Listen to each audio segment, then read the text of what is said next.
Hi class, so today I'm going to be talking about Chapter 7, Building Ratio Through Questioning.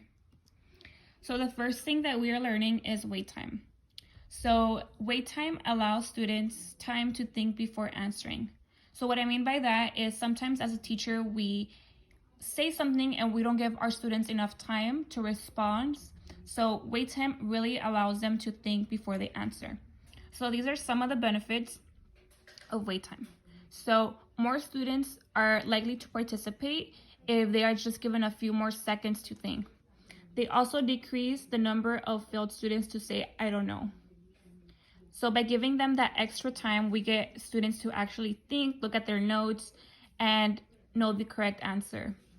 Also, more cognitive work during wait periods. So students are always going to be looking for the answers, looking for the productive thing to say. So next is how to incorporate wait time. So these are some of the quotes that I found in the book of teachers that incorporated it into their work and into teaching. So let me read the second one. I'm going to give everybody lots of time because this question is tricky. Your first answer may not be the best. So this is a really good way to do wait time in your classroom because you're giving your students that representation of, hey, this is kind of hard, so I'm going to give you that extra time, which is just a couple more seconds, but ensures them to do the correct thing. So this allows students to take a moment to pause and check notes and or glance at their textbook. This also allows students to gain confidence in their answer. So sometimes we aren't confident with what we're saying, but we say just to say it. So this really helps students to say the correct thing. So this is not what I'm doing a presentation on, but I really thought that it was really important to say. So now on to Chapter 7, cold calling. So what is cold calling? Cold calling is calling on students regardless of whatever they've raised their hands. This is what I used for my Chapter 7 presentation. These are the 4 reasons why the simple change has transformed the effective on a classroom. So the first one is checking for understanding.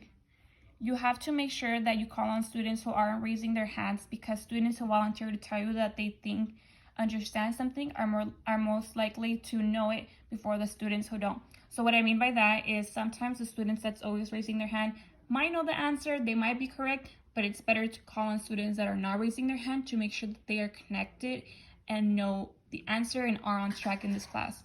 So pacing. If a student raises their hand but previously answered the last question, the teacher can state, I am saying the same 2 hands. So sometimes this takes a little bit of time into our classroom and we forget to move on. So pacing is really good because we have to be a lot more simpler and faster, creating a culture of engaged accountability. The teacher should call on a student who doesn't have their hand raised to show the class that raising their hand is an opportunity to signal that they have something to say, but not a tool that they can use to control their participation in the class. So what this means is just because you don't have your hand up doesn't mean you will not be called on. This is something that is kind of good in a way because this allows students to know that they don't have control in their participation and that the teacher is in charge. So backstopping your ratio. Cold calling allows high participation ratio and causes all students to engage and be ready to answer time. So this really allows students to be alerted that they might be called on and that everybody is going to talk. That's why a lot of teachers use popcorn, which is like reading, which is I'm going to say a line and then I'm going to pick on a random student. So you really have to be on your toes and know what you're going to say next or know the line you're going to say next. And sometimes students don't know what they're going to say next, and this causes popcorn to fail. But I really do think that Chapter 7 is a really good learning experience for teaching. So I'm going to show you my lesson plan. So this is what my lesson plan looks like. So I'm going to go over the standard. Determine 2 or more central ideas of a text and analyze their development over the course of the text. Include how they interact and build on one another to provide a complex analysis, provide an objective summary of the text. So the grade level that I thought was appropriate was 12th grade, which is a senior high school class. So for this lesson plan, I have chosen to do A Very Old Man with Enormous Wings by Gabriel Garcia Marquez. So this is a short story. This is for English class. So this is the activity that I'm doing. The students when coming into class should have already read the story on their own. This was already homework. So the students will receive a paper that contains 4 quotes and that they would have already read. So the paper that I am talking about is the worksheet that I have created with 4 quotes that I as a teacher have chosen. So they will have 15 minutes to analyze it. They can write down any thoughts, any questions, any ideas.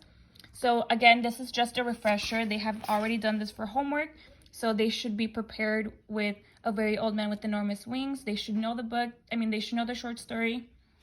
So like I said, in chapter 7, we talked about cold calling. So you call on students regardless whether they raise their hands or not. So after the 15 minutes are up, we will go in order in the 4 quotes. And this is where I ask, can someone give me a summary? And I won't choose a student that's raising their hand because I'm going to be using cold calling. And I will cold call a student that's not raising their hand because I want to check for their understanding. And this also creates a culture of engagement. So this is a way for me to know if a student's actually determined and understands my class. Also, I want to know if they are analyzing their skills. Also, my ultimate goal with cold calling is for learners to see how their text interacts and builds on analyzing. So this is my lesson plan. And this is the worksheet that I have created. So you would start off with your name, the date, and your actual class period. So again, I have reinstated what we're going to be doing. So you were assigned to have read A Very Old Man with Enormous Wings for homework. You will now analyze the 4 quotes that I have picked out for you, and you can add any quotes. You can see the quote and you can add any thoughts, analysis, questions. So I have picked out 1, 2, 3, and 4. So I've decided to do a little box to make sure that the students know that here's the quote and here's where you're going to analyze it. So this is the first quote, second quote, third quote, and fourth quote. They go in order of the text, so they kind of help the students out if they remember their reading and what they've read. So again, I wrote down here, I wouldn't put it on the handout, but I just wanted to reinstate why I'm doing cold calling and why I'm doing this for chapter 7 and building ratio through questioning. So I believe that this handout really shows students to analyze and do close reading. So as a 12th grade English class, you should be really prepared and know your reading skills. And also when teaching standardized skills, they can get confusing with devices and all those extra things like themes and all of that, which are great things. But for my lesson plan, I just wanted to examine quotes and see what you thought about them. And then cold calling allows engagement and wanting students to excel. So again, cold calling is not just to pick on a student and be like, hey, do you know this? Yes or no. It's not a way of targeting students to make them feel insecure or like they don't know what they're saying. If anything, it is to actually get the engagement going in class and see that the students are prepared. So again, this is my lesson plan. This is my worksheet. And we can obviously add more space if students need it. They will have all of this and the back of the paper. And then again, this will already be on their desk. And A Very Old Man with Enormous Wings by Gabriel Garcia Marquez was homework. And then this is my chapter 7 presentation. So thank you so much. I hope you guys enjoyed and understood anything about this. So I really hope that you guys understand chapter 7 and how cold calling is really effective into our teaching and how we should add it into our classrooms. So thank you so much and thank you.